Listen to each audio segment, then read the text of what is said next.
Welcome to The Explainer. Listen, if you've been putting in the sweat equity at the gym, but you're just not seeing those refined, chiseled results you're after, well, it's probably time to completely rethink your approach. Today, we're tearing down the old way of thinking. We're going to look at your chest not as just a single, uniform slab of meat, but as an architectural blueprint with very specific zones that require intentional design. Let's get into how chest zones build structure. So why exactly does your chest look, well, kind of half-built? I mean, think about it. Most guys have done literally thousands of reps of standard bench presses, endless push-ups, and countless dumbbell fries. You're moving the weight, right? But the end result still looks incomplete. The reason? It's simple, really. Every single one of those standard movements hits the exact same central area, leaving the rest of the structure looking completely unfinished. Here's our architectural blueprint for today. First, we'll tackle the middle slab myth. Then we'll move through the structure. Zone 1 is the upper shelf, Zone 2 is the serratus frame, and Zone 3 is the shoulder junction. Finally, we'll put it all together into a structurally complete chest. All right, let's kick things off with Section 1, the middle slab myth. A chest isn't one muscle, it's a structure. That quote really hits the nail on the head. You see, standard routines, like those endless flat bench presses we all do, they just hammer away at that same middle slab. And sure, you might get some sheer size out of it, but real aesthetic shape, the kind that makes the physique look truly intentional, that actually comes from developing 3 distinct peripheral zones that border that main slab. Moving on to Section 2, Zone 1, the upper shelf. So anatomically speaking, we're talking about the clavicular head here. It's this narrow band of muscle running right from your collarbone into the shoulder, forming a top edge structure above the neckline. When you see a chest that looks incredibly well built, you're actually not just noticing the overall size, you're noticing where the muscle starts. On most guys, absolutely nothing lives in this zone.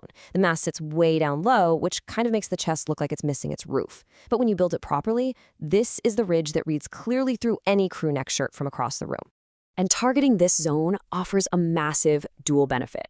Visually, as we said, it completes that top floor, creating undeniable structure right above the neckline. But functionally, honestly, it's arguably even more important. This zone acts as the literal bridge between your chest strength and your shoulder strength. Without it, your chest and shoulders are essentially working like 2 completely separate engines. Build this upper shelf, though, and it unifies your upper body so you push as one single powerful engine. Now, execution here requires absolute nuance, especially on the low incline dumbbell press. You know how most guys default to a 45-degree angle?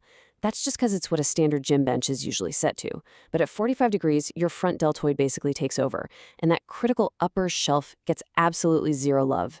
By dropping the bench to a 30-degree incline instead, you isolate that clavicular shelf perfectly. So if it's burning in the front of your shoulders, you're way too steep. Just check your ego, drop it 5 degrees, and try it again. Okay, precision over ego is definitely the name of the game here. First, set that incline strictly to 30 degrees. You're going to want to lower the weight slowly, and I mean slowly, with absolutely zero bounce at the bottom. Then press up and really squeeze at the top. You're aiming for 3 sets of 8 to 10 reps here. The key is going heavy enough that those last 2 reps create a really deep burn right beneath the collarbone, not in your shoulders.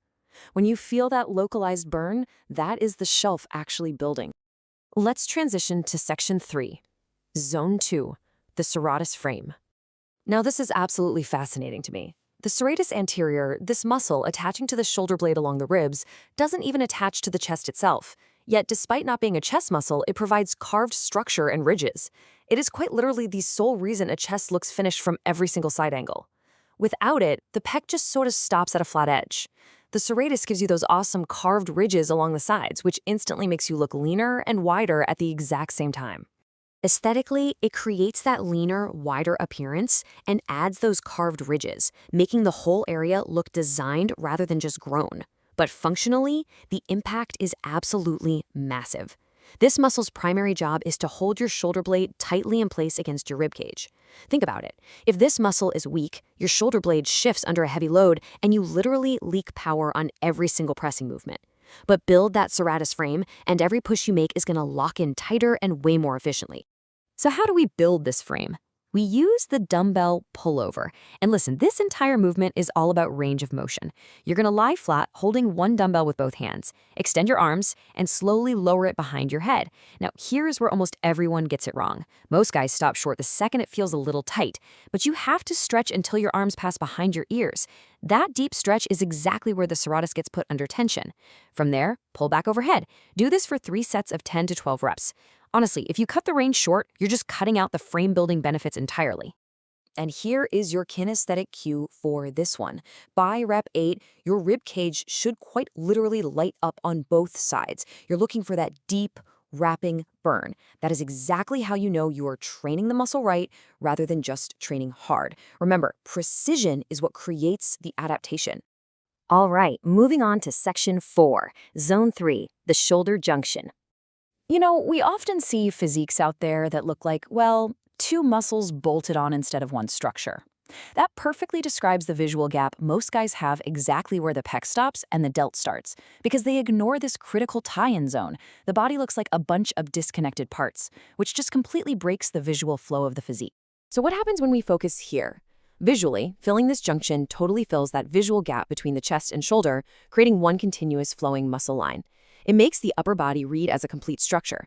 And functionally, this junction acts as the ultimate force handoff point.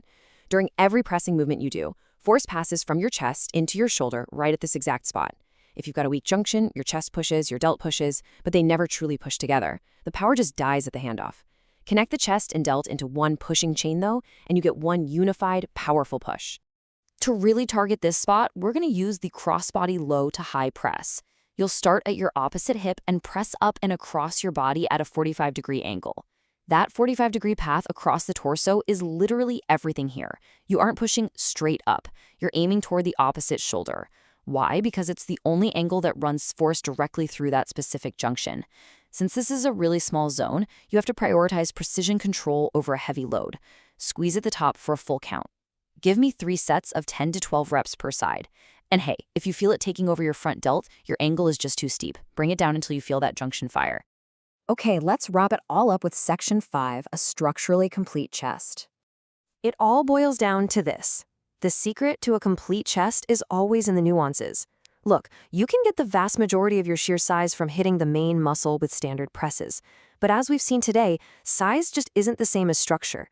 These specific zones are what actually add the height, the width, and that intentional architectural structure to your physique.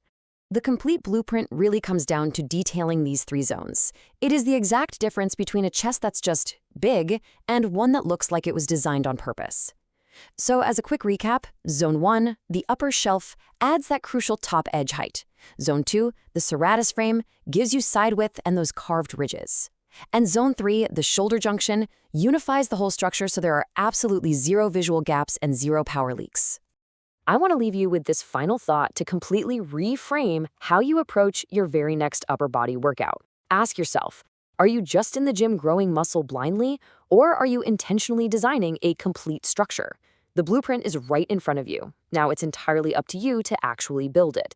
Thanks for tuning in to this explainer, and I'll catch you guys in the next one.